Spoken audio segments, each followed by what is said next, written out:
Oh, this is my book, What a Real Man Is. And I wrote a lot of things in this book to try to make different qualities of what a real man is. And before I wrote this book, I had a book that uh, is called Imaginary Role Model. And in this book, I have a section that talks about manhood and womanhood, and I'm going to discuss that section because this section is what really led to my book, What a Real Man Is. And I start off in this chapter by talking about manhood. Manhood is probably the most important thing when it comes to some men. We will do the most foolish or bravest thing when it comes to our manhood being put to a test.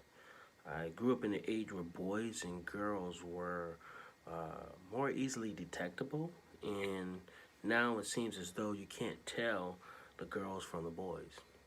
I am seeing more young males with behaviors like females and more girls acting like boys than I ever saw when I was growing up.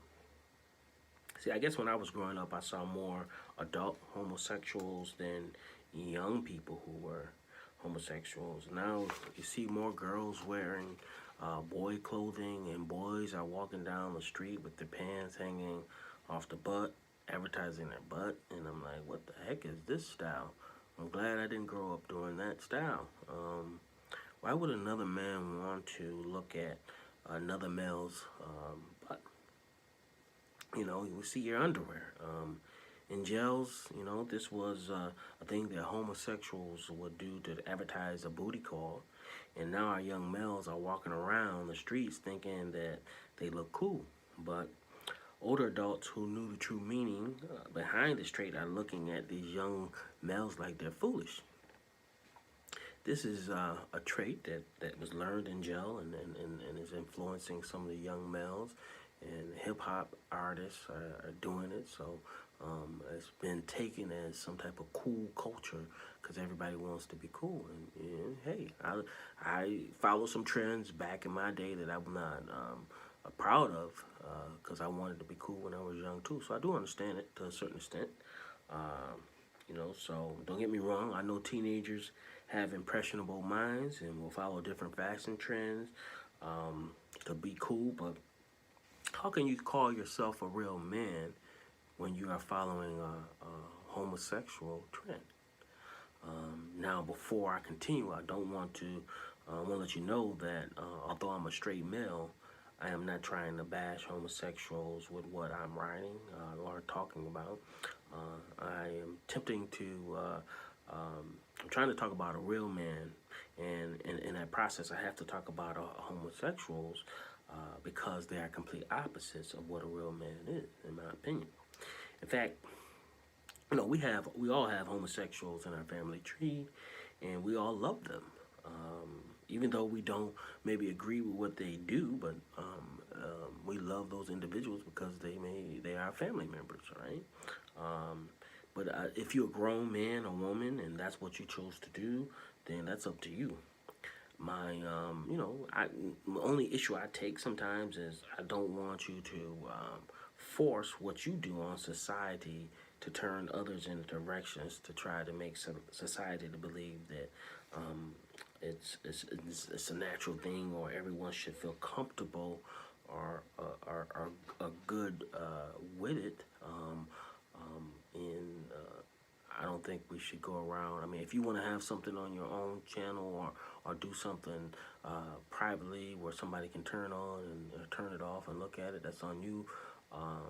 But I think that, you know, I don't like signs of homosexual or straightness out in public. Do whatever you do behind your closed doors, that's your business.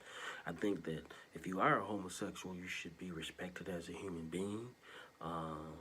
We don't have to agree with what you do, you know, but we should respect you as a person, as a human being. Some people say that that they are born that way, and I really don't know because I'm not a homosexual.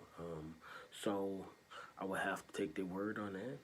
What I do know is it takes a man and a woman to have a baby. And babies are a natural part of life. And if on this earth, if we only had all men, then there would be no babies. If we only had all women, there would be no babies. And there would be no human survival. So for that reason, I cannot say that homosexuality is the mainly normal or natural course of life. If anything, it may be unnatural or maybe a mutation of genes that possibly could make somebody that way, or somebody could be forced to turn that way by how they grew up or by what was done to them when they grew up. I don't know. I don't have the answers.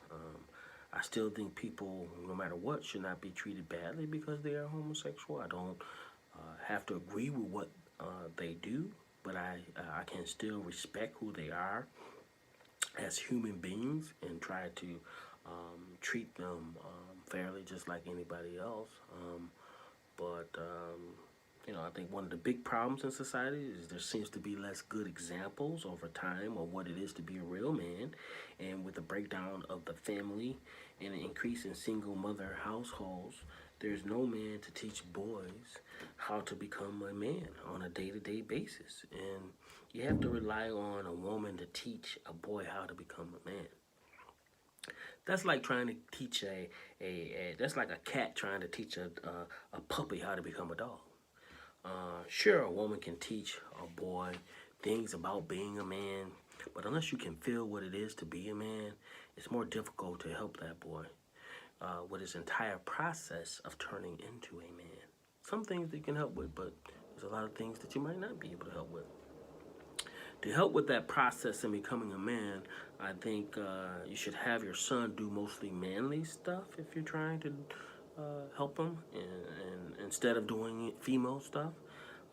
Now, before some people get upset about what I'm saying, I'm not saying that a woman or a man can't do some of the things, some of these things, same things. But what I am saying is, if you want your boy to become a real man, you have to feed his mind with manly stuff, or you can have your boy turn into a girly man or metrosexual, as they call it today. I think you need to have male chores and female chores like they did in the old school days. Have females cooking and cleaning and boys lifting and doing hard, dirty work. This is why it's so important to have the male role models around for your boys and female role models for your girls. Eventually, kids become adults. They are going to have to learn to be independent, so males will have to know how to do female and male chores, as well as females. I just think when kids are young and developing, they need to see that there is a difference between males and females, and that there are things in the life that women do that men don't do, and vice versa.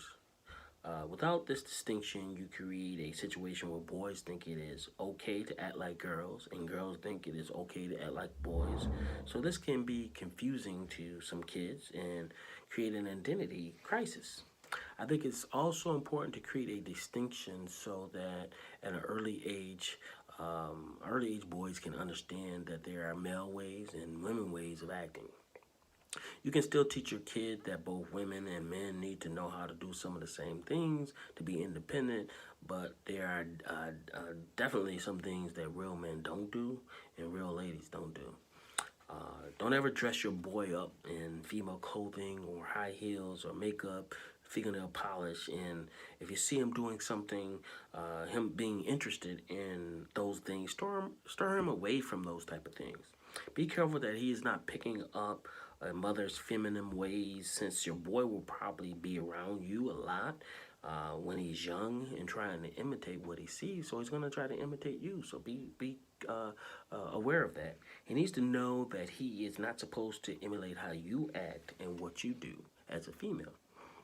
His son will look up to you, so it's important that you tell him the things female do and what males usually do, and let him know as a male he has to do male things. A real man doesn't go around hitting women.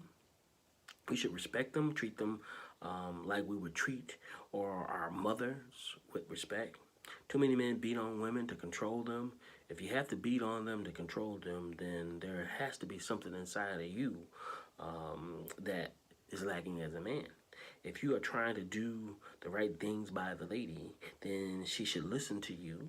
And if she's not listening to those right things you are saying or trying to do, then maybe you should leave her alone and find the right woman who will listen to the good things you have to offer, and vice versa for women. I see too many guys trying to control a woman with money or women trying to control the guy with sex. In either case, if you're controlling someone with sex and money, then they don't love you, but love what you can do for them.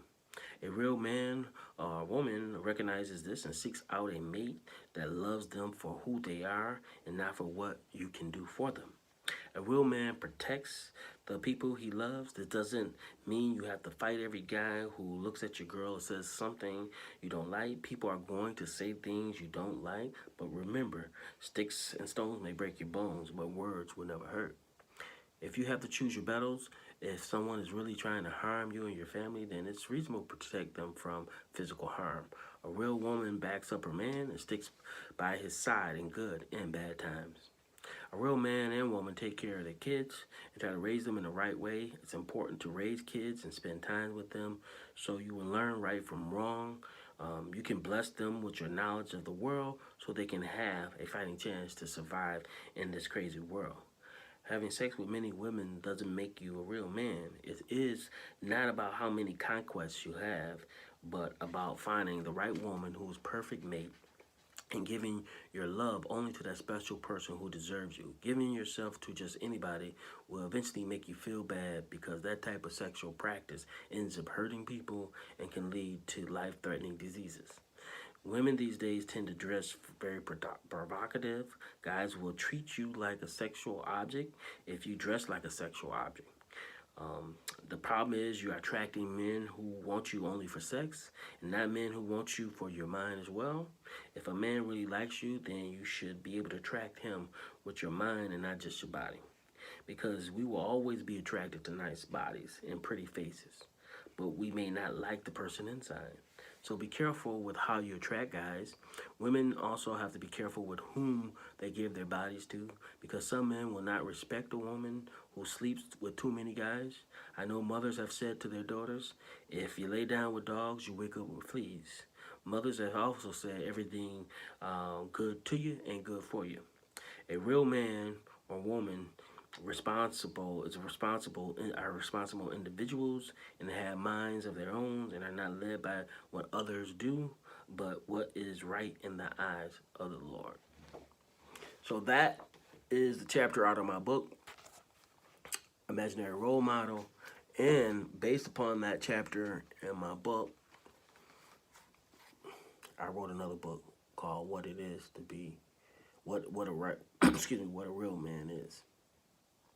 So I had to read that chapter of my other book to make you understand why I wrote this book, What a Real Man Is. So to teach those out there who need to know what a real man is. Thank you. And please hit the like and subscribe button. Thank you. Have a nice day.